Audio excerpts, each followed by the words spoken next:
Welcome to Fish, and this game is probably located in the Bermuda Triangle because for some reason you can fish up extinct fish over 50,000 kilos with our bare hands and a fishing rod. Like, I'm pretty sure our characters are Saitama. And why the hell are these merchant brothers so desperate to buy my fish? What are they doing with all this fish I've been sending them over the past like 300 hours of gameplay?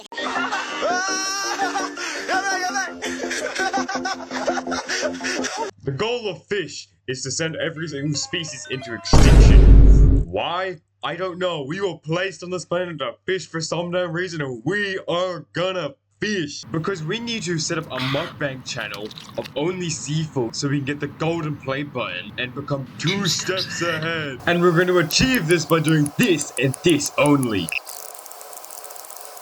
I am not joking. That is about 99% of what you do in this game. That is why it's so addicting.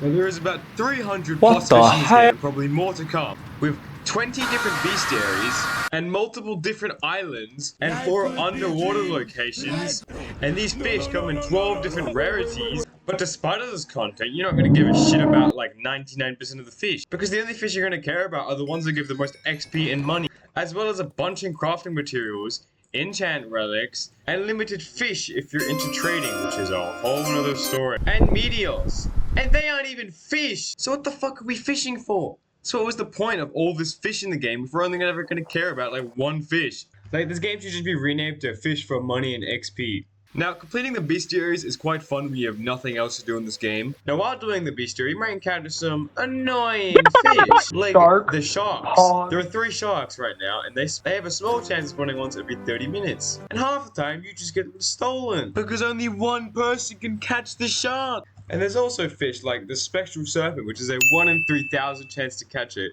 and you have to use some shitty rod to catch it. So, you know, have fun. Unless you're a bowbucks and you can kind of cheat your way through.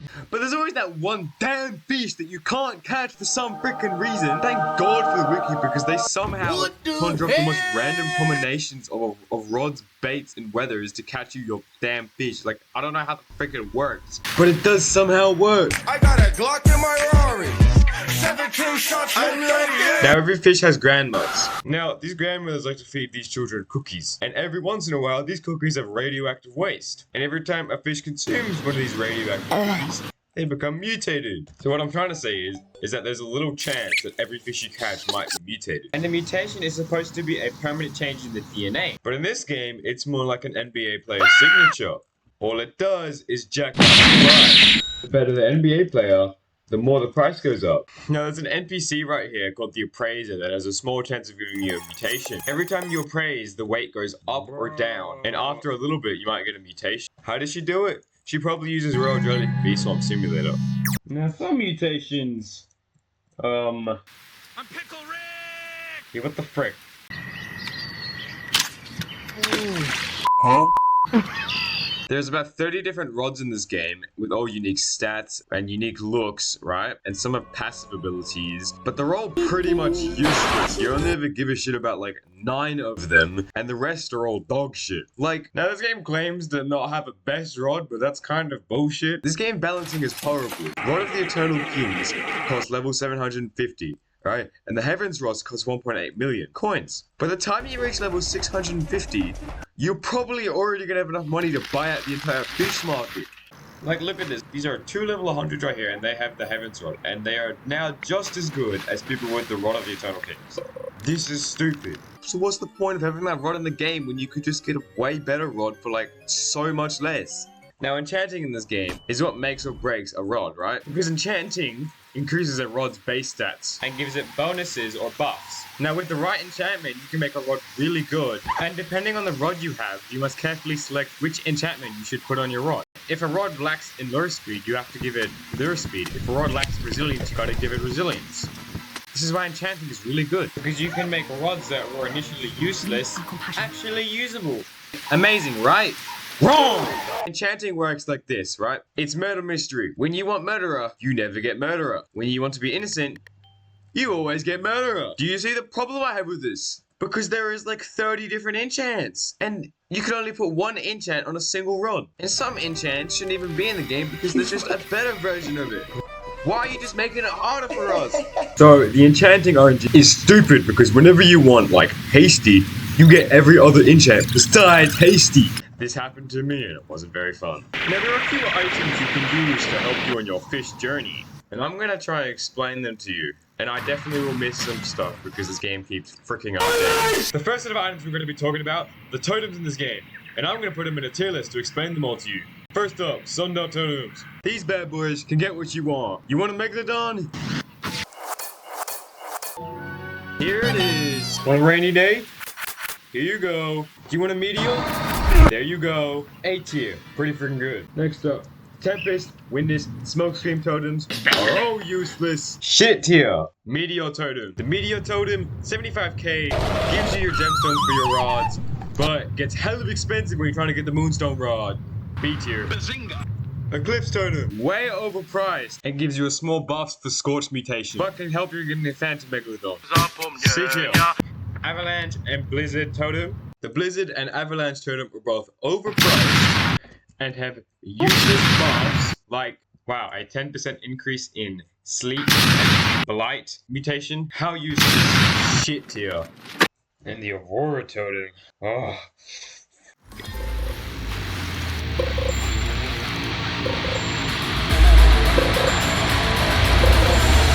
Fucking broken. Although they do cost 500,000 gold. Now we're going to talk about everything else. The first set of equipment is diving gear. There are two types of it, advanced and basic. Just get the advanced, it's way better and way more efficient, and it just helps you swim. Oh yeah! The next set of items are the oxygen tanks. And like the diving gear, just get the advanced one. The other three are useless because once you get to the top of the mountain, the advanced one is just better. And there's also the advanced glider on top of the mountain. The other glider is irrelevant. Oh yeah, and there's also the Tidebreaker, which is basically a jet ski, but it's in your hands. Now crab cages are used to catch crabs. What do you think they were going to get used for? Oh, and to occasionally catch a sea mine. That is really fucking annoying. And crab cages work like this. First, you place them in the water. Then, you wait. Oh, it's done. Hold on, I'm gonna win this pack roll again. Fuck, I lost. Then you collect it. And you get trash. There's a thing called the Conception Conch, which you can buy at multiple different locations, and it basically just teleports you back to your original spawn location. Pretty neat. There's a fish radar to help you detect the fish. A GPS to help you find the end portal to beat Minecraft. And there's also fireworks in this game for some reason. Oh yeah, and there's also a nuke in this game, which is a 1 in 50,000 chance of catching, and I've only catched one in my life. So, if you ever see one, good job. Check that out, that is the one of the big ones. That is absolutely cool! This game has a lot of weather and temporary server events. Now the weather can affect what type of fish you catch. So if it's nighttime, then you will have a more chance of catching nocturnal fish. If it's daytime, then you catch fish that are preferred to daytime. That's the same with the ever-changing seasons that change every like 6 to 7 hours. So there's lots of different events, and I've categorized them into 3 different types. The natural events, the fish events, and bonus events. The natural events, or you could say the weather type events, are closely tied to weather, but they can all be spawned in with their respective totems. This will include the eclipse, the aurora borealis, the avalanche, the blizzard, and the opening of a whirlpool. All of these events are from natural causes, just like my The fish events are events with fish. Oh, would have never guessed. This will include the Megalodon Hunt, the Shark Event, the Fish Abundance, Absolute Darkness, and the Lucky Pool. Now the bonus type events, just give you bonuses. It's pretty self-explanatory. This will include the Mutation Surge, the Night of the Luminescence, the Shiny Surge, Moonlit Mingrage, I don't know how to say that, and 5 mini events which all just give you random buffs. Oh, and the Night of the Fireflies, but that's irrelevant. Now there's one thing I need to mention in this game. Normally when you go fishing in real life, you require bait. But in this game, you just throw your bobber in the ocean and it just catches anything. And these bobbers aren't like lures or anything, so clearly there must be like Scooby-Doo snacks inside of them. Because how else are we luring the fish onto our hooks? And there is bait in this game, but it's an optional thing. Shouldn't it be mandatory? Besides that, bait in this game is actually pretty useful. Bait buffs your rods, but it also has some drawbacks, so it's like a give or take. You can either get a stupid amount of luck, but it minuses your lure speed, or you can get a ton of lure speed, but it minuses your resilience. And there are like 5 different types of bait crates, and they come in like 6 different rarities, so you know. Haha, more RNG in this game. There's also skins in this game if you want to add to your already critical gambling addiction. Now, if you wanted to add some extra drip to your character, there's always bobbers in this game. Bobbers they do nothing, it's just cosmetics. You get them through completing bestiary or with bow bugs. Also, and to add to your bobbers, you can get lanterns from this big buff guy right here. And you can also get a fairy lantern, which is a 1 in 50 chance. Now, there are a bunch of NPCs in this game, but they're all pretty much irrelevant besides the Angular right here, which he gives you a quest and the quest he gives are kind of boring. And the rewards are dog shit. Now, let's take a sec to talk about boats. The boats in this game are a bit problematic. Now, there are lots of different boats in this game, but the problem is, there is nothing good past the jet ski. And this game seems very adamant about selling you boats. And these boats are faster than the free-to-play ones. So, the boats are kind of pay to win. But at least there's no 2 times of anything. Oh wait, there already is. The grinding in this game is honestly pretty unique. If you're serious about getting level 750, there is no point playing the fucking game. I have more hours on Discord than I do have on the fucking game. Trying to get into these stupid Aurora servers. And these Discord servers have so many hackers and exploits, it's actually unbelievable. Because there is literally no point in not grinding with Auroras. I refuse to play the game when there is no Auroras. It is like that good. And if you're gonna do the exact same thing I did, I'd advise you to be careful because there are some weird people on Discord. Or you can macro the game.